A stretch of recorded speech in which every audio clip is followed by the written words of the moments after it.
અમરેલીથી લીલિયા તરફ આવી રહેલી બોલેરો ગાડીને નડ્યો અકસ્માત। લીલિયા 66 કેવી નજીક ડ્રાઈવરે સ્ટેરિંગ પરથી કાબુ ગુમાવતા બોલેરો પલટી મારી હોવાનું પ્રાથમિક અનુમાન। બોલેરોમાં સવાર કુલ 14 લોકોમાંથી 9 લોકો ઇજાગ્રસ્ત। તમામ ઇજાગ્રસ્તોને સારવાર માટે લીલિયા સિવિલ હોસ્પિટલ ખાતે ખસેડાયા। એક આધેડને ગંભીર ઈજા પહોંચતા વધુ સારવાર માટે અમરેલી ખસેડવામાં આવ્યા। બાઇટ મહેશભાઈ મનસુખભાઈ વાઘેલા ઇજાગ્રસ્ત।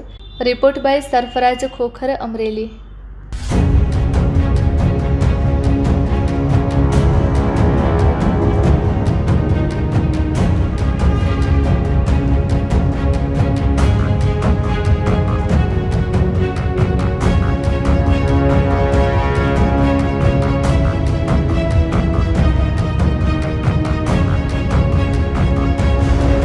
મનસુખ વાઘેલા અમે આવતા હતા અમરેલીથી જતા હતા ગોવા પણ ભોરિંગડા અને પછી આવતા એ અચાનક શું થયું ને ડાયરેક્ટ ગાડી જોરો ચડી ગઈ અને પલટી મારી વાગ્યું 7-8 જણા।